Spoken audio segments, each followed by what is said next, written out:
It is time once again for the Real People Multi-Game Solitaire Mega Tournament, and I'm just thinking today, as I return to the tournament from a stint of doing dip into day coves, about whether it was multiplayer or multi-game Solitaire Mega Tournament. And I realize I've done it both ways.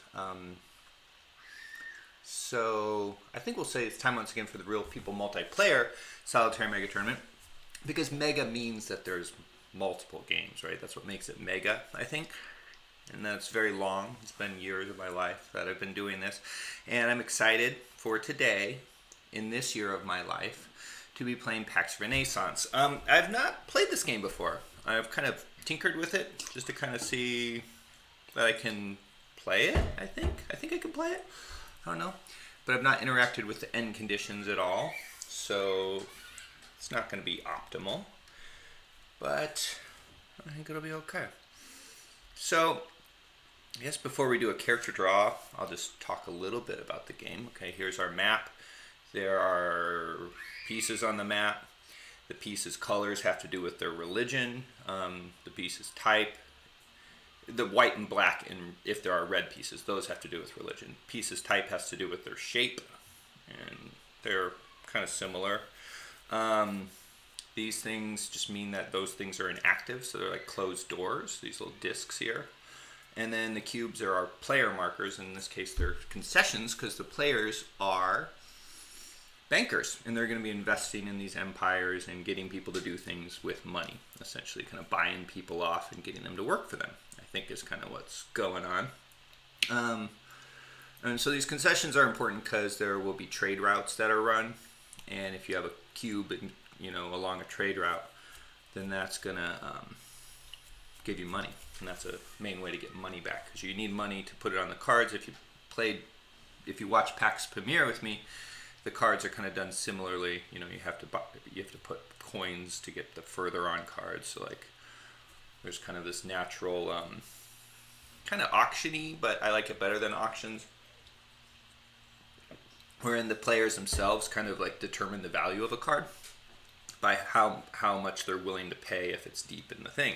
Now, of course, early on here, the cards over here, they could be very valuable, and we don't know. So that's basically what they're doing. The players' cards are over there. They're going to be putting things in their tableau either to their east, if they interact with the eastern portion of the map, or to their west. And there's an eastern market here and a western market. So it's different from PAX Premiere in that there's kind of like two separate markets you're working with and two separate kind of sections of the map, but they can also interact. Victory happens when a comet card comes up. So the game starts, you can't win unless you go through all the cards in the deck, and then someone can win. Otherwise, you have to activate a victory condition in order for it to win. In order to win on it, and you do that by getting a comet card. Those are towards the end of each of these decks. There's 2 cards each. That's basically the game. You know how to play now. Let's go ahead and do our character draw. So this section, this is kind of a subsection of the English leg of the Real People Multi-Game Solitaire Mega Tournament, where we are, since we had, I think, 12 people left, we're on our second of 3 PAX games. We did PAX Premiere, now we're doing PAX Renaissance. Next we're going to do PAX Porfiriana, 4 players each. So we're going to see which ones are going to participate in this game here. Okay, so first of all we have, is that Tater as in tot? Yeah. Okay, she'll be our Fuggers, and I'm not quite sure where to put them. So let's kind of put them to the side here. Kind of compact. All right. Next, we have Hair Bear. I'm starting to forget their names. Hair Bear. Yep. He will be Bank of Alexandria. Next, we have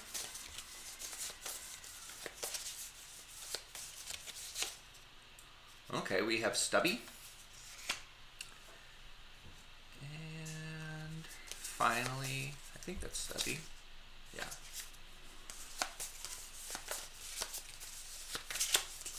Finally, we have Sid. Okay. Alright, these should all be good players for this game. See, I've been meaning to use their careers abilities in this game. So Tater has a law degree. We'll give her one like law prestige that she just gets for the rest of the game. Law prestige is useful for one of the victory conditions. I think it's this one. Yeah, so this one, you have to have republics in your control and more law prestige. And law prestige looks like this in the corner here. Law. 2 more of those than any other player, I think. I don't think it's all players combined. I think it's any other player. So she's got a bonus one of those. So she might want to go for the medieval age victory. Who else do we have? Tater, that's Tater. Hair Bear doesn't have any. Stubby has sports. Sports. Let's see what other kinds of prestige we have. I think it's in the glossary. Prestige. So we have Catholic, Islamic, Reformist, Law, Discovery, and Patron. We'll give him a Discovery prestige. And Sid will give her no prestige because she doesn't have any special skills either from careers.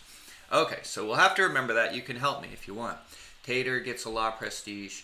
Stubby gets a Discovery prestige because he's running around all sporty, finding things out.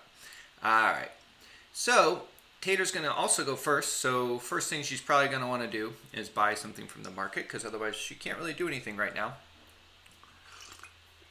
Except run a trade fair, but that wouldn't be useful to her. Now we're seeing right here we have Mary the Rich. She has both the law prestige on her, which is great, and she has the coronation ability, so that will get Tater, as in Tot, a kingdom in her power. So she can choose between France, England, Portugal, or the HRE, the Holy Roman Empire. So looking at her map, our trade routes go this way, so it seems better to get one closer on, because when the trade route runs out of money, see it's going along here, when the trade route runs out of money, you don't get anything. So right now her concession is over here in the Holy Roman Empire. She wouldn't get anything from that right now. And I don't see anything on the board that would switch the direction the trade routes go. So these little closed discs, by moving them, you change kind of the way the trade route goes. So that can be very useful, especially if your concessions are over here at the end of the trade route. So she will take this card. She has to pay 1 to the Western Trade Route card there. And then she'll play it. What does she want to get? I think we figured the furthest closest on, and that'll be Portugal. Which is also nice too, because there's a trade route that could open up there. So she'll take Portugal. So she's going to get this queen. We have to get Portugal. Which is it, pink? Yeah. All right. And that's going to go right here in her tableau. Now I put the tableaus like this so I can just move them around, and that'll be easier. Because it's going to, if I put them all down here, even though this table's like 8 feet long, I just think it would be difficult to film, and it would just get to be really like fiddly in terms of shuffling the cards around. So that's her turn. She gets to put a concession down on the map. She'll put it, she's going to go ahead and put it here, and then, well, does she want to do this? Yeah, I think Tater would do this. She's going to pay a coin to get rid of this one, and that's going to go on the card. The reason she might not want to do that is putting, oh, no, wait, what am I doing? She can't do that. Sorry. The reason she might not want to do that is because she can't, but if she could, the reason she wouldn't want to do that is because it kind of weakens her empire. So things you put here on the card, they're disgruntled, so if there's like a revolt or something, they will help the revolting side, and that can allow someone else to take your empire. Not that she owns the empire, but it's in her pocket. I think that's how to look at it. Kind of like, well, unlike Imperial 2030, where you kind of essentially do own the empire, it's kind of effectively the same, though. I guess in that case, they're just in your pocket, too. but you get to control them. And in this case, you can control them. So we slide all the cards down, as is the Pax way. This kind of market thing, I think, is in some other Eklund games too. I can't remember which ones. Off the top of my head. All right, let's move on to Hair Bear. Hair Bear has no abilities. So what's he looking at? Let's just take a look at the market here. And I think this will actually be more helpful to zoom in now, just so maybe you can kind of see things a little better. So if you just give me a moment, I'll zoom that in for you, because I'm trying to be considerate. All right, let's go in one more, and we can move it around a lot.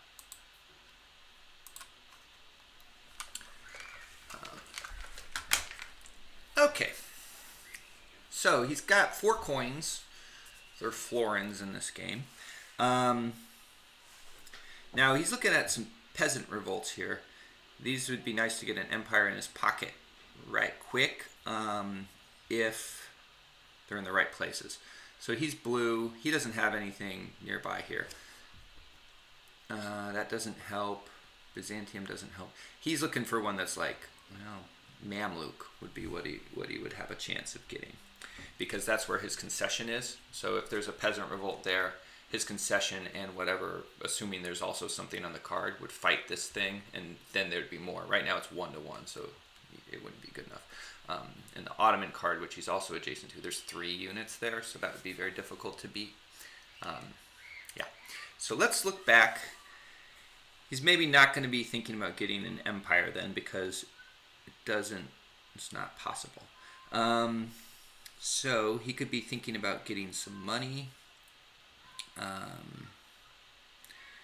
Yeah, I think that's probably good. So if and I think he again wants to go closer on the trade route. So he's going to go bomp, bomp. Yeah, this is a nice card also because it has the law icon there. He'll take the Syndicate Remenka. Actually, I should look at the other one. Yeah, I think this is more exciting to him than that one up there. Take that card, play it. Why not? He's not going to do the Peasant Revolt because it wouldn't do... Well, maybe he wants to. Nah. No, he doesn't want to. He would just lose his concession. And then he is going to pay off Stubby's cube here.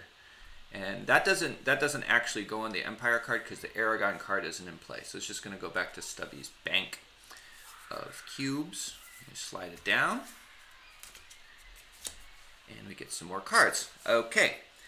Now Stubby's turn. Stubby, he gets a benefit in Discovery. We don't see any Discovery prestige out there. That's okay. You can win lots of ways. Stubby...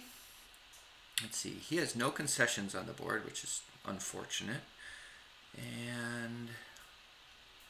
But he does have some money.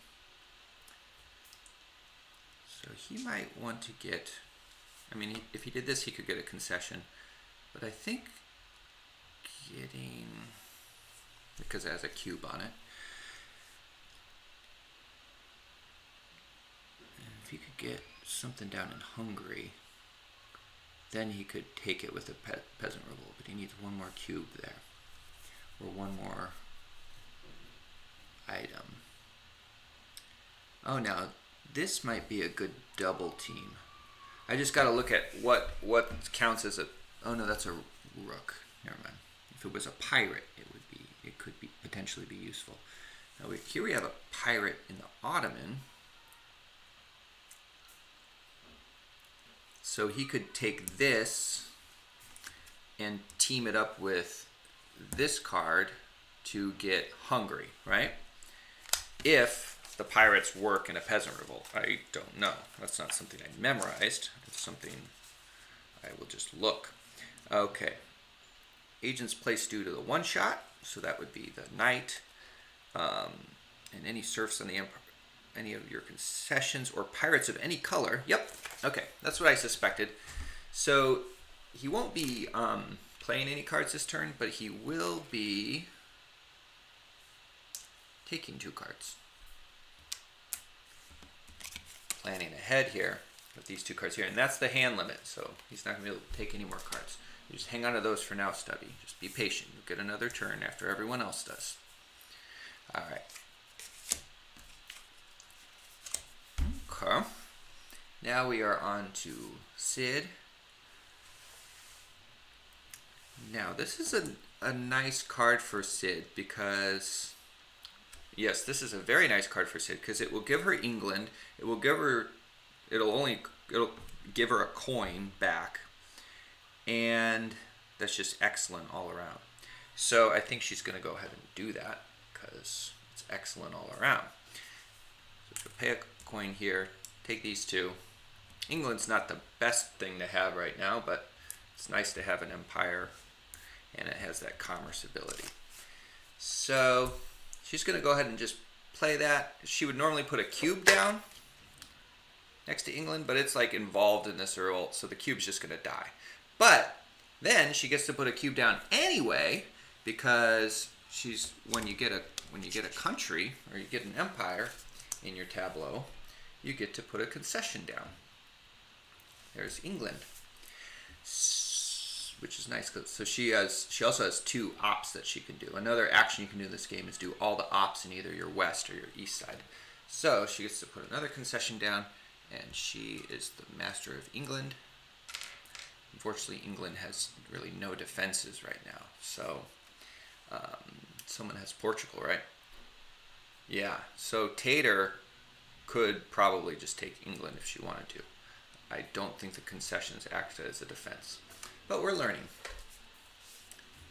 She gets some money anyway. Not bad. Okay. Over to Tater as in top. Now, Tater could conceivably take England. We just have to see if in a campaign whether or not the concessions defend. I highly doubt it. But best to be sure. Yeah, they don't. Okay. So does she want to do that, or does she want to work on something else? Because again, England isn't entirely exciting. And let's think about how aggressive Tater is. Tater is a flight attendant. Secret fantasy is to be a tennis pro. She's an incarnate of a tribal native 600-year-old man. She doesn't like backstabbers. She'd like to meet herself in a previous life. What comes around goes around. Still alive after living in NYC. Always runner-up, never winner of school beauty pageant. Wait, you had a beauty pageant at school? For some reason, that never registered before. That seems like an odd thing to do at school. But I guess it was a different time. She's fast, industrious, and sensitive. I don't think she's going to be too aggressive right off the bat. It seems like she's worried about people doing things back to her. So she doesn't want to upset Sid. Now, we're looking at orange cubes. And we are looking at what other options we have. Now, there's a nice little law thing here. She could just try to collect those. And it also has a vote, which is useful, because the vote lets her potentially flip something to the Republic side, which is what you need in order to win that one win condition, the medieval age, which she has the bonus towards. So, yeah, let's have her go all in on that. This is going to use all her money. She's going to go ahead and take this card, and I guess go ahead and well, no, actually, she could do that and campaign. The problem with the campaign is she wouldn't be able to put her concession down because she doesn't have any money to buy off Sid's cubes. So I think we'll just go ahead and have her play this. Now, does she want to activate the revolt? The revolt would essentially kill everything in Byzantium. And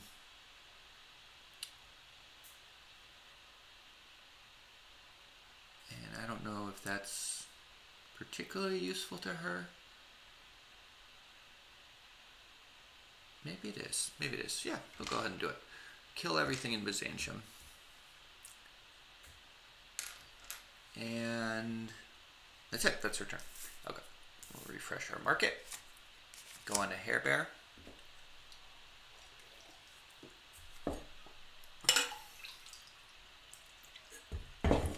All right. Now, Hair Bear, what's he looking at? He's looking at maybe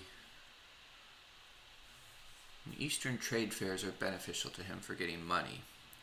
But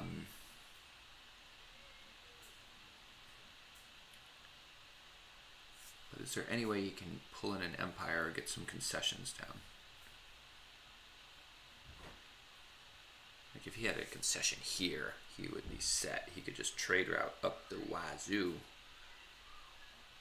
You have a Reformation, that's not going to help. He only has 1 coin. He might just have to run a trade fair. That'll give him $2. Yeah, let's go ahead and do that.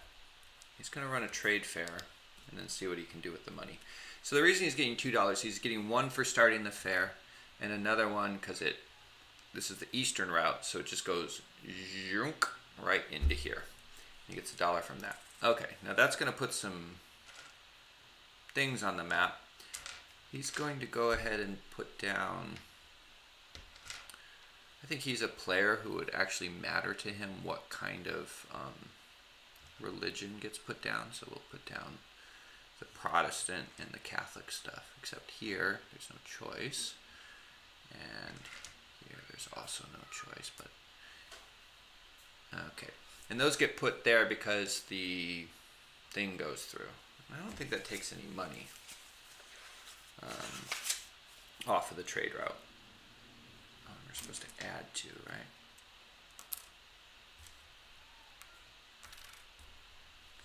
Let's do this right. So then this gets discarded. This flips over. Didn't seem like a very exciting card anyway. I can see why no one took it. Just had tax on it. Taxes. I mean, if you're going to have just one operation, have tax. That seems like a very dull operation. I understand the purpose of taxes, but I just don't think that would be very fun. Receives 1 token. Yeah, it doesn't take money off. Okay. All right. So, oh, he still has another action. So now that he has some money, he could get another concession in the Papal States, which would be pretty cool. He could take the Papal States with this. I say, why not do that? Okay, and did I put that in the right spot? Yeah. Okay, so he's going to go ahead and do that. All right, so we're already running out of room.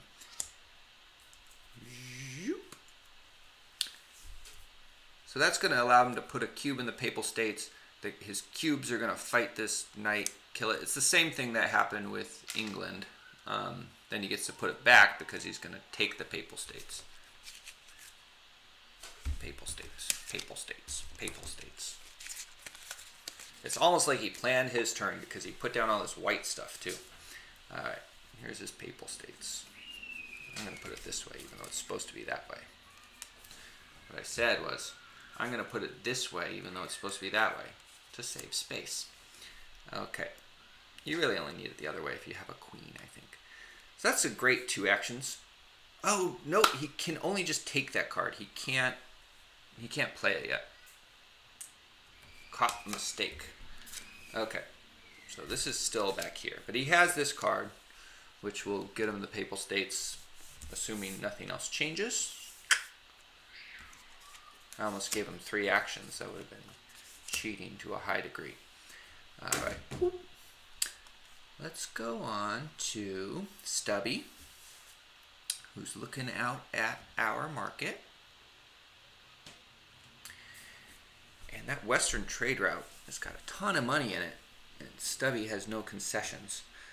His 1 concession got taken by Hair Bear. I think that kind of annoys Stubby a little bit.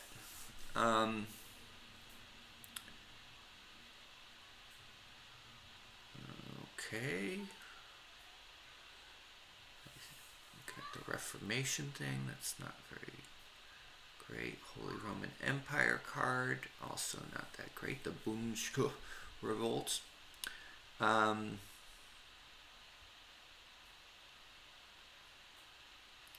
Conspiracy. Okay, now this one could be very good. The Janissaries. It has 2 knights on it, and those would be involved in the conspiracy. Conspiracy is kind of like a peasant revolt, but it uses just slightly different pieces. So let's see what pieces it uses. All agents on the acting card, and then anything repressed. Not anything repressed, just knights or rooks. And then pirates. Okay, so the only difference between the conspiracy and the peasant revolt is whether or not cubes are used. In conspiracy, cubes are not used. All right, so let's look. It can operate anywhere in the east. So let's look in the east where he could do it with 2 knights. It would have been Byzantium, but that was supposed to be there from the trade route. Yeah, they all have 2.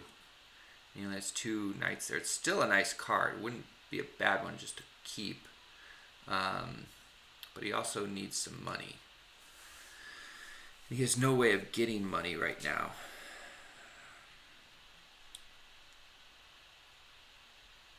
Yeah, I mean, he really doesn't have much going for him.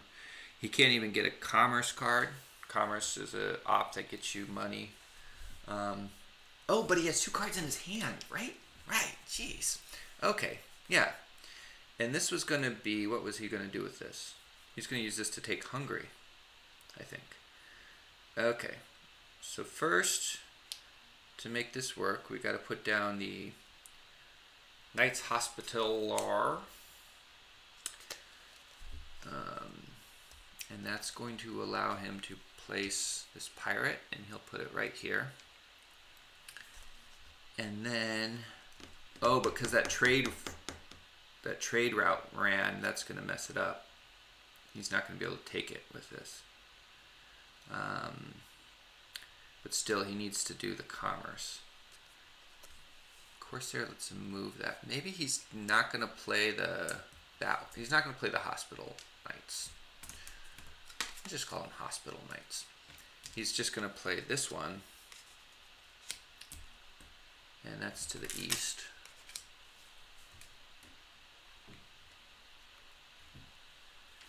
And he's not going to do the peasant revolt. He gave up on that plan because things changed too much. But then he can use the east commerce to take a coin. So then hopefully he'll be able to do something next time. Oh, he could repress.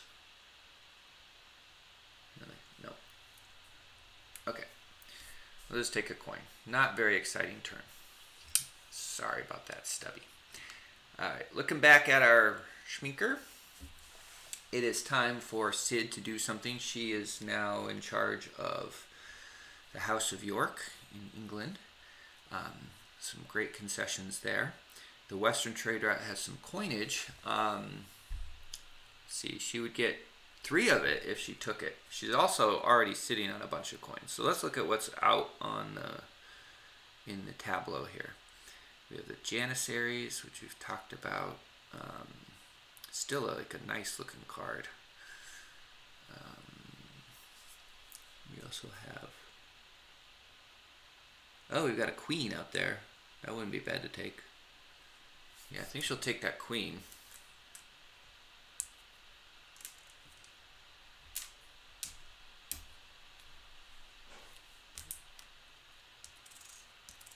She's going to go ahead and marry into the Ottoman Empire. I don't know why you wouldn't do that one. That's kind of the big strong guy to start. Okay. Sultan Mehmed II, the Conqueror. Alright, and then she'll put her concession...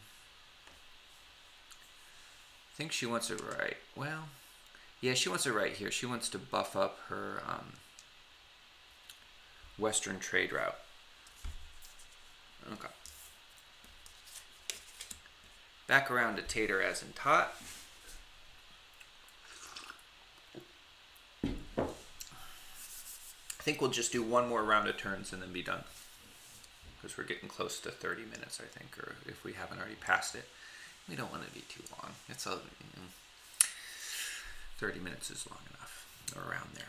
All right, over to tater as in tot. Tater, she's got Portugal. She's collecting those law things, right?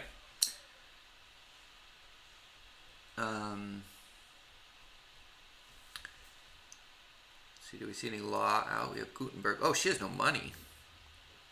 And tater also, well, the Western trade route would give her something. It would give her 3, 4, 5, 6, 7. It would give her 2 coins. Not very exciting, but she kind of has to do that unless she wants to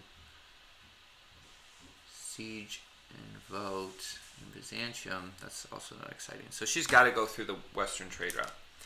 So go ahead and do that. And you always get a coin for doing that. So no matter what.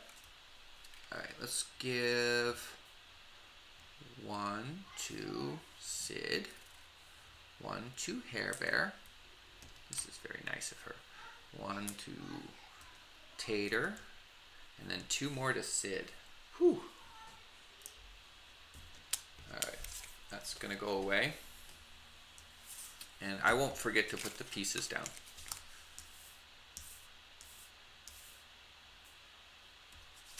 All right, so it went as far as England.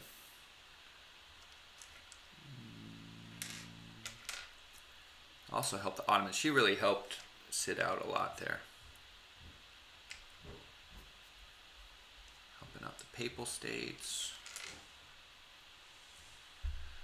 As far as I can tell, the rooks, these are the cylinders that are in the card, they kind of just act just purely defensively.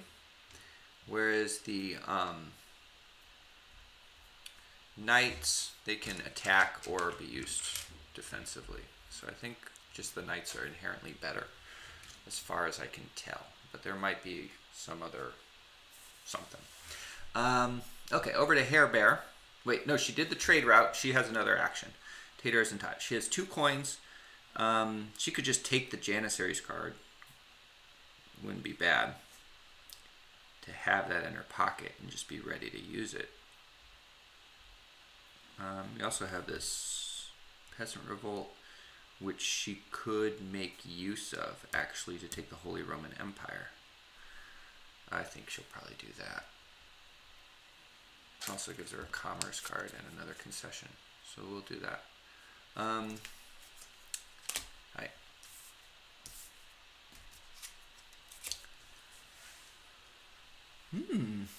New queen is down. Okay, Hair Bear's turn. He has 2 coins. And he just has the commerce ability. All right, did he have that sad turn? No, Stubby had the sad turn, I think. Hair Bear, he's not doing too bad. We have Gutenberg, the Holy Roman Empire.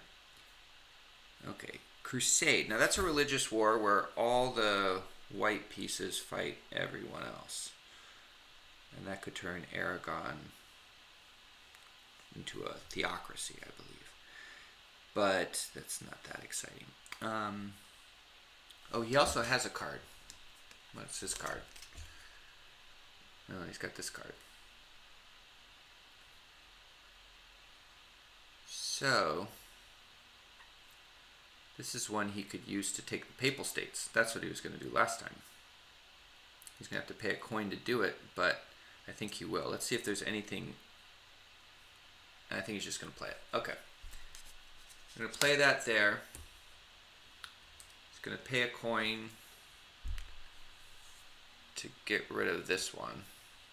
So that he has 2 cubes down. And then that's going to go back, because at the point when he got rid of that cube, there was the Papal States weren't in play. And then this cube is going to kill this knight. And now, I think they both go on the card. I think I've been... Yeah, it's not repressed. They're dead. They go back there. And then he gets the Papal States. Okay. And that was only one action, because he already had that card. Here's his Papal States. Oh yeah, and then he gets to put the cube back. Pretty nice.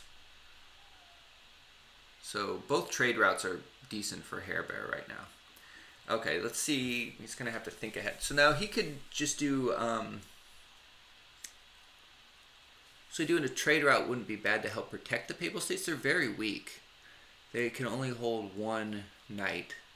And the Ottomans are sitting right next to them. But they only have one knight too. But he needs to get some defense there. So doing a Western trade route wouldn't be bad because he would get some coinage. And it would fill up the Papal States, give him his knight back. So let's go ahead and do that. I think Hair Bear is concerned with defense.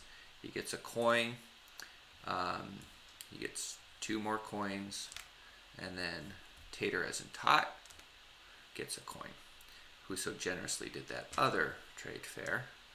Put a knight down on the map, and I think everything's filled to capacity except for the Papal States. So I like that move. We'll scoot on down. We'll do our final turn of the day with Sid. Sid has no cards. I gotta remember to check to see if they have cards, because I've been planning turns when they had a handful of cards and it made no sense. Alright. Sid. Ooh, there's a printing press which makes your hand size unlimited. That sounds pretty good. And she's got a bunch of money. There's also some queens down. I think she's going to get that printing press, which also has the law icon. And then she's not going to play it. She's going to grab that queen, Isabella of Castile. Jump, jump, jump. Jump. Oh, no, back down. Jump. Jump. Jump. Okay. And that's going to be it. Let's refresh our market. It's actually a pretty smooth game. It can seem a little overwhelming reading it, but once you push the pieces around, it's not that hard. You do have to look at the rule book just to see some little specifics, but it all makes sense. It's easy, it's good. It's fun. Not too stressful. Been enjoying it so far. Looking forward to next time in the Real People Multi-Game Solitaire Mega Tournament where we're going to get to a Spax Renaissance.